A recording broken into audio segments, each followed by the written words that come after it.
Today we're going to cover a pre-trip inspection on a gravel train.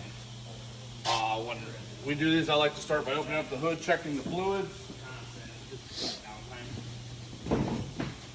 Along with fluids, you're going to be checking belts and other suspension-related components underneath the hood. Go ahead and open your hood. Personally, I like to start checking the oil.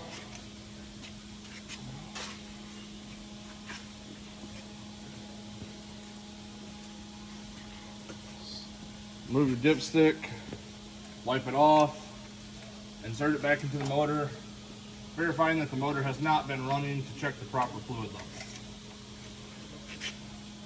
You'll check your dipstick. Not only are you checking for quantity, but you're checking to see that there's no milky substances in your oil. Seeing that it's on the dipstick and reading full or into the checkered region.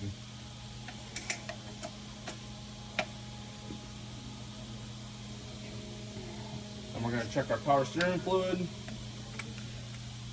There's two different styles typically, power steering fluid reservoirs. You will have one mounted underneath the hood here, or there's another one that is mounted underneath the driver's mirror. This one's located under the hood. This is a translucent cap. You can use a flashlight to check it based on a cold or a hot level. It is at a cold full over here. I also like to peek inside of it and verify the color, that it is not strange or unusual.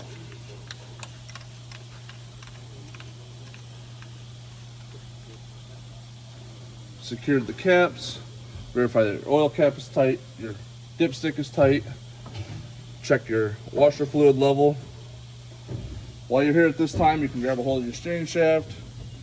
Make sure that there's no signs of looseness or really any major damage to it. Check your suspension and steering.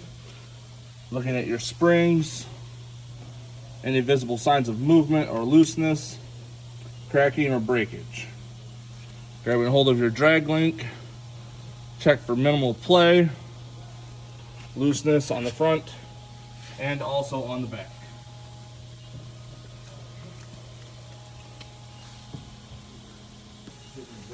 While you're here, you're going to look at your rims for signs of rust streaking that will run outwards from your lug nuts.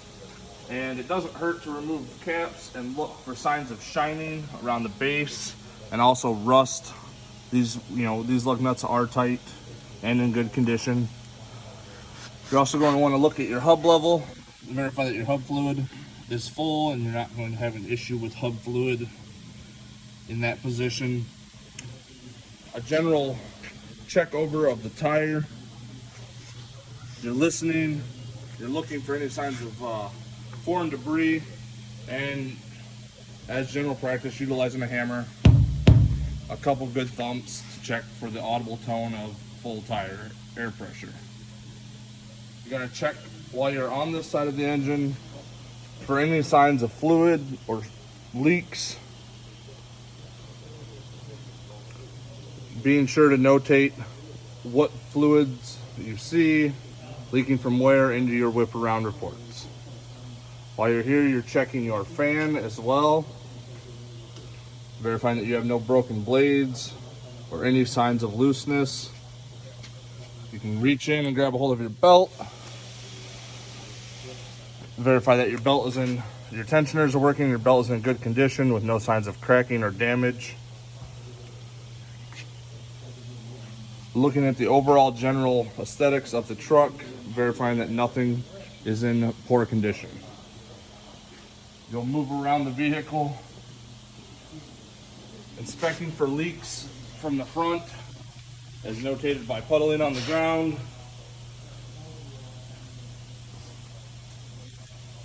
Making your way to the passenger side. Here you can also give another inspection of your passenger steer tire, passenger fluid hub level, using your flashlight into the hub. Checking for signs of fluid leaks. as well as once again checking your belt from this side, your fluid level on your coolant, notated by markings on your reservoir. From this point, we want to move down the side of the truck, inspecting our steps, our grab handles, and our mirrors. Never hurts to grab a hold of things and shake them. With your exhaust, you're going to look for signs of black streaking, indicating an exhaust leak. Also, rust will indicate movement, or shining will also indicate movement. We'll move on to our fuel tanks, verifying that our caps are tight, along with our steps.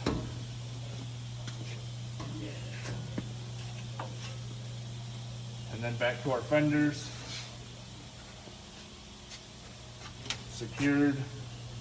Looking once again at our wheels.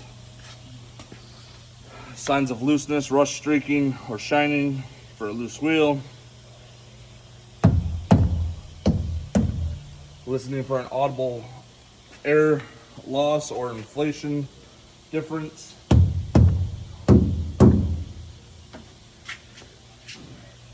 On again to the next wheel position. And as you're going around these, you'll be looking into the tires for signs of damage, tread loss, tread depth, or foreign objects. Inspecting our fifth wheel at this point, verifying that it is in good condition, no signs of damage, looseness, movement. I also like to verify from the back of the fifth wheel that the jaws are coupled. This also gives you a good opportunity to inspect suspension and any other components underneath the tractor for signs of looseness or movement.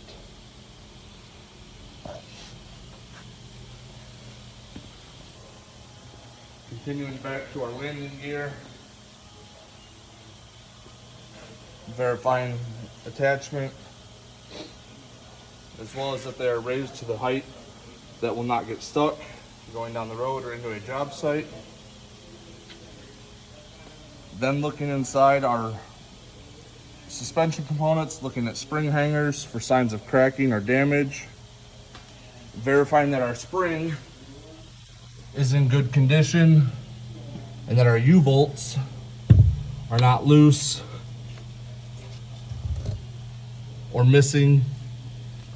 We're then inspecting our equalizers or our rocker boxes for signs of cracking, damage, or wear, along with our equalizer bushings and torque rod bushings.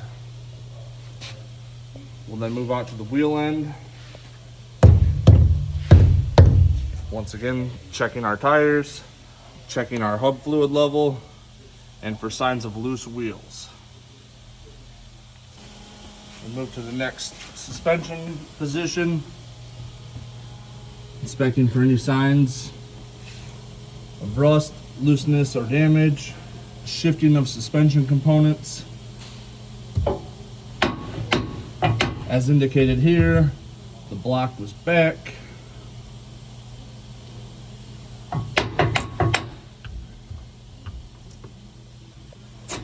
This unit would be out of service until the U-bolts could be tightened. A low tone of a tire, as is indicated here. The tire does not have sufficient air for you to depart for the day. Will need to be inspected, inflated, or replaced.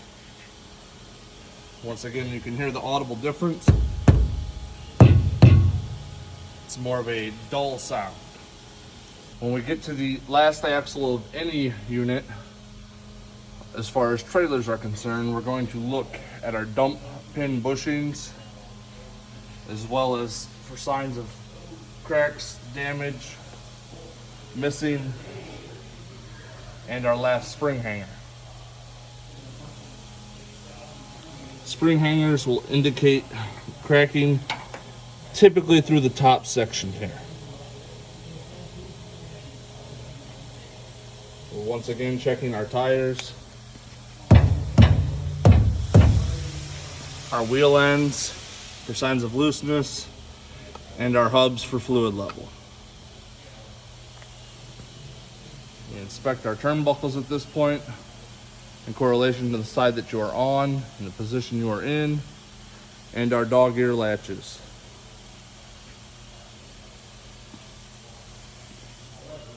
Moving here to our mud flaps, verify we have mud flaps in position, our safety chain hooks, our air lines are all connected, out of the way or free from damage and dragging, that we have our hitch pin in place, and our diaper pin or safety pin. Safety chains are attached, free of damage, free of drag marks. Going back,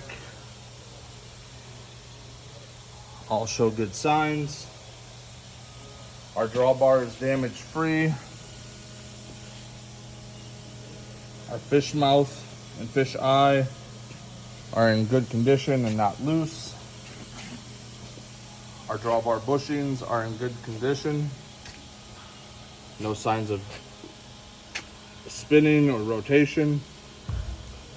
Looking at our couplings here for our tarp, for our 7-way connection, and also our air lines. At this point, we're inspecting our dolly lock chamber and pin for any signs of damage, looseness, anything missing. Moving back to our suspension components. On the dolly converter, looking at spring hangers, spring condition,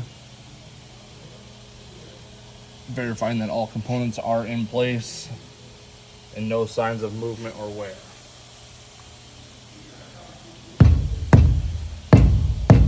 Checking our tires, our wheels, and our hubs once more.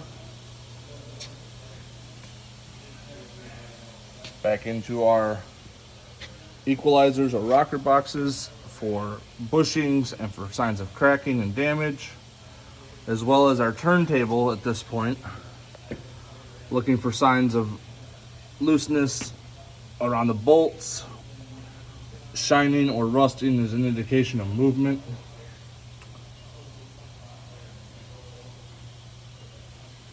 At this point, we're going to move on to our tarp arm. Inspecting our tarp arm for signs of damage. Our tarp header being loose. Our motor being insecured. It's also a good point here from the ground with your flashlight to look up and verify that your cross bolt is in place on your tarp, so you do not arrive somewhere with a tarp that is inoperative.